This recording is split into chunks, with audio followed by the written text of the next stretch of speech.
সেদিন এই হুজুরকে বিশ্বাস করেছিল বাংলাদেশের লক্ষ কোটি মানুষ, কারণ সেদিন হুজুর কি বলেছিল একটু শোনেন। বিষয়টা হচ্ছে যে আপনারা দেখতে পাচ্ছেন যে সামাজিক যোগাযোগ মাধ্যমে আমাকে নিয়ে একটা বিষয় ভাইরাল হয়েছে। মেঘলা নামক একটা মেয়ে এবং আমার ছবি দিয়ে অপপ্রচার করা হচ্ছে, অপবাদ রটানো হচ্ছে। এটার সাথে আমি কোনোভাবেই সম্পৃক্ত না, আমি এটার বিষয়ে কিছুই জানি না। আমি যদি বলি তাহলে বলবো যে মেয়েটা আমাদের এখানে পড়াশোনা করেছে। আপনারা অপরাধী খুঁজে বের করার আগেই যদি আমাকে অপরাধী বানিয়ে ফেলেন তাহলে তো আসল অপরাধী পার পেয়ে যাবে, আসল অপরাধী তো ছাড়া পেয়ে যাবে। আপনাদের কাছে আমি অনুরোধ করে বলি, আসল অপরাধীকে খুঁজে বের করুন, টেস্ট করা হোক যে আসলে এ বাচ্চা বাবাকে, যে আল্লাহ তাআলা বিচারের উপরে যদি শ্রদ্ধাশীল থাকেন, বিশ্বাস করেন, তাহলে আমাকে নিয়ে আর এরকম কাজ করবেন না। আপনারা সঠিক তদন্ত করে সঠিক অপরাধীকে খুঁজে বের করুন। হুজুর এইখানে বলেছিল আল্লাহর তাআলার কসম করে বলছে আমি ওই বাচ্চার বাবা না। আপনারা সত্যটা যদি জানতে চান তাহলে আইন শৃঙ্খলা বাহিনীকে বলেন সেই বাচ্চার ডিএনএ টেস্ট করার জন্য। এই কথা শুনেই বাংলাদেশের সকল মানুষ হুজুরের পক্ষে চলে যায়, বলা শুরু করে একজন আলেম মাওলানাকে ফাঁসানোর কোন একটি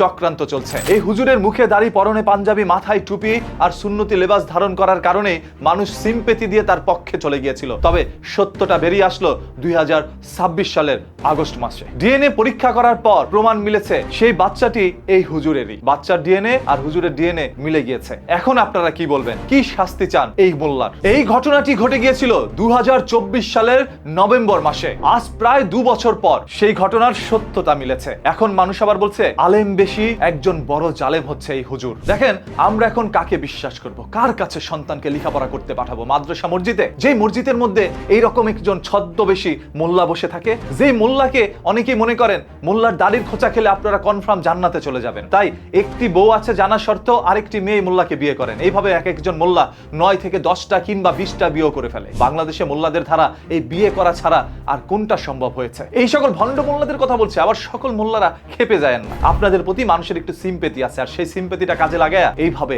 আর কতগুলো ছোট ছোট বাচ্চা, নিষ্পাপ শিশুগুলোকে আপনারা মা বানিয়ে দিবেন। ওই বাচ্চারা তো এখন মা হতে চায়, ওই বাচ্চার পরিবার আপনার কাছে লেখাপড়া করতে পাঠিয়েছে, আর সেই সুযোগে আপনি করলেন তার সাথে অনৈতিক আচরণ। যা কিছুই করেছেন, পেটের মধ্যে বাচ্চা আসার পর যদি আপনি বলতেন হ্যাঁ ভুলবশত ওই কাজটা হয়ে গেছে, আমি ওই মেয়েটিকে বিয়ে করতে চাই, আমি সারাটা জীবন ওই মেয়ের দায়ভার নিতে চাই, আমি ওর দায়িত্ব নিতে চাই, বাচ্চার দায়িত্ব নিতে চাই, তখন বাংলাদেশের জনগণ আর যা কিছুই হোক হুজুরদের বিরুদ্ধে কথা বলতো না। আজ যেন আপনার কারণে অসংখ্য ভালো ভালো আলেম মাওলানার উপর থেকে মানুষের বিশ্বাস উঠে যাচ্ছে। আরেকটি কথা আপনাদেরকে বলি, যদিও বলতে বাধ্য হচ্ছে, প্রকৃত পক্ষে যারা আলেম মাওলানা, যাদের ঈমান মজবুত, তারা অযথাই সোশ্যাল মিডিয়ায় এসে ভিডিও বানাবে না। ইসলামের বাণী দেওয়ার জন্য হইলো ভিডিওতে আসবে না, কোনো ওয়াজ মাহফিলও আসবে না। তারা দেখবেন আল্লাহ তাআলার বাণী হেঁটে হেঁটে মানুষের কাছে প্রকাশ করবে, মসজিদ মাদ্রাসায় তালিম করবে, কিন্তু ভিডিও করবে না, কন্টেন্ট ক্রিয়েটর লাইফে আসবে না। যারা প্রতিদিন কন্টেন্ট আপলোড করে সমসাময়িক বিষয়ের উপরে যে সকল মোল্লারা ভিডিও বানায়, এরা কি প্রকৃত ইমানদার? আপনাদের কাছে কি মনে হয়? আপনি একটু কমেন্ট করে জানান ভাই। আমি কারো বিরুদ্ধে যেতে চাই না, তবে সত্য কথা কেন যেন বারবার বেরিয়ে আসে।